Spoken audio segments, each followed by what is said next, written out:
Magandang araw po sa inyo dyan mga kababayan. Welcome po sa channel kong ito. Ang isi-share kong video sa inyo ngayon ay tungkol sa pag-terminate o termination o pagkakabit ng wire nitong supply fan. Yan, nakikita nyo po. 1, 2, 3, 4, 5, 6. May 6 leads out siya. Kasi ang fan ito ay dalawang speed. 2 speed ito. High speed saka low speed. Kung mapapansin nyo po yung unang beginning ng video, nakapadlock na yung panel. Ibig sabihin lang noon, ang paggawa dito ay safe na. Kasi nga po, ang fuses sa loob, control fuses, power fuses, tanggal na po. Lahat na, okay na. Kaya tinanggal ang fan na ito dahil sa nag-maintenance yung fitter. Itong makikita nyo po, bagong pintura, kasi napakatagal na po ng motor na ito, yung fan na ito. Pinalitan niya ito yung yung makikita yung kulay gray screen niya, bago yan, pinalitan nila, nag-maintain sila. Yun yung trabaho ng fitter dito sa barko. Still work yan. Sa halip na forward ko ito para mabilis ang paggabit ko, hinayaan ko lang ang normal speed niya para sa ating mga kababayan interesadong panuorin ang ganitong trabaho, o para ma-idea kung anong trabaho ng electrician sa barko, kahit pa paano makatulong ito sa kanila. Yan. Sisiguraduhin po natin na pagtanggal natin ng wires ay lagi nating tatandaan o may marking tayo para sa susunod pagbalik natin o iba man ang magbalik, madali lang malaman, hindi na mga ngapa. Yan. Tapos yung bolts, yung nut, laging mahigpit, nut. Yan. Bago natin ilagay itong wires, bago natin i-connect, sisiguraduhin din natin yung inner nut niya ay mahigpit din para maiwasan yung loose connection, hindi iinit ang wires. Kung makikita nyo po sa 6 na bolts yan, sa baba may nakakonect na dalawang orange sa thermistor yan. Ibig sabihin lang nun, may heater ito. Na kapag hindi ito umaandar na motor, kapag nasa taglamig, sa malamig kaming area, tulad ngayon, kung mapapansin nyo may gloves ako kasi ang lamig po dito. Ang sitwasyon ko ngayon dito ay talagang malamig. Ang sitwasyon namin malamig. Parting Taiwan ito sa ngayon. Tapos ito nga, sabi ko nga, kapag hindi ito umaandar, pag nakaunang power, pag may main power na supply,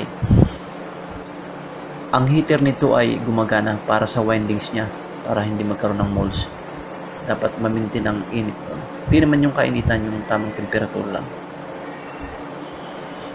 Yan, sabi ko nga po, higpitan natin yung inner bolt, inner nut natin, bolted nut, higpitan natin yan para maiwasan ang loose connection at maiwasan din ang pag-overheat ng wire. Kasi ang wire nito ay computed naman para dito. Dumaan sa computation, lalo pat napakatagal na nito yung motor na to. So original wires ito. Yan, kung makikita nyo po, medyo na, parang maiksi na, hindi na kita nyo po ang motor na yan. Makita nyo po ang casing ng motor, medyo luma na. Sa ating mga kababayan dyan, sana po suportahan nyo ang channel na to at marami po kayong matututunan, hindi lang sa electrical, sa plumbing or sa automotive. Lahat ng pwede kong ma-share sa inyo, gagawin ko.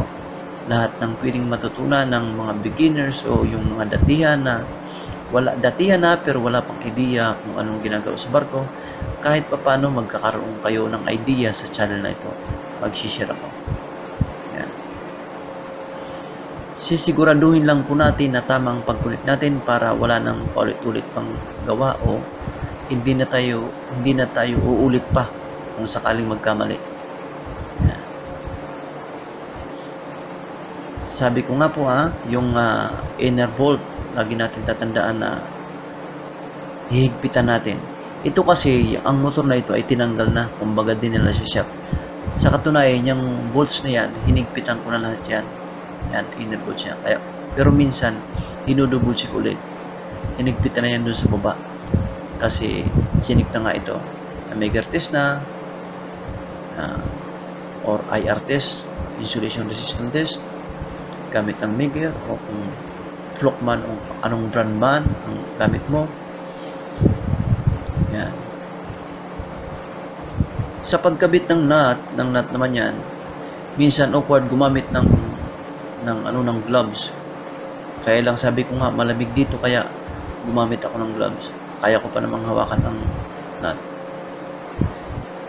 Siyempre naman na for safety may gloves tayo, pero minsan ito tulad yan yan, ang hirap anuhin ng nut, hawakan kapag may gloves. Ang hirap gamitan ng gloves yan. Kaya lang super lamig talaga andito kami sa Taiwan.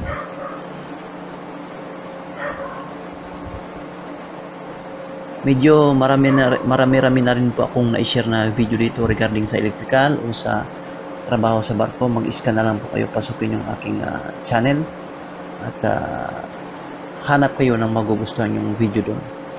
Sana po magustuhan nyo ang video na to at mag-subscribe kayo sa channel na to.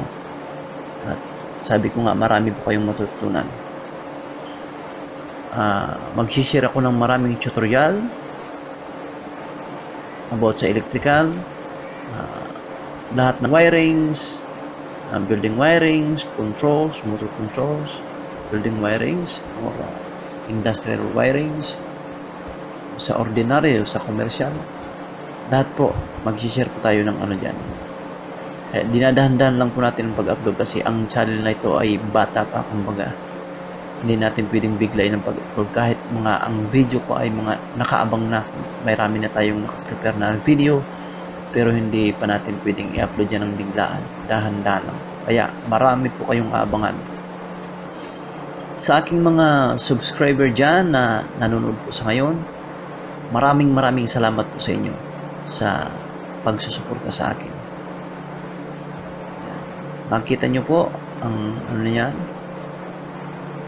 Hindi tayo nagmamadali sa pagkabit ng wire na ito, so kailangan dahan-dahan natin basta sigurado. Yan. Sa ating mga kababayan dyan, pag nakapag-subscribe na kayo, huwag nyo pong kalimutang i-click ang bell button para ma-notify po kayo kung may bago akong video i-upload.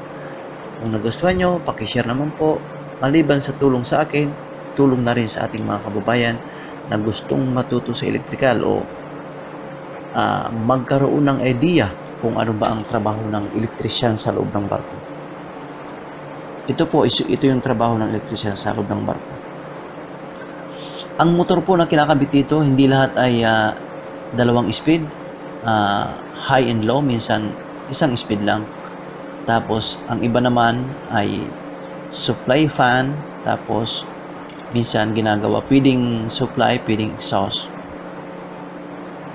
Nasa control na po yan. Kaya pagdating sa control, mag-share ako sa inyo ng iba't ibang klaseng motor control. Yung normal lang, yung start stop o forward reverse, mag-share din ako nun. Okay po mga kababayan, ipagpatuloy nyo lang po ang panonood sa video ito at marami po kayong matutunan. Magkakaroon kayo ng idea.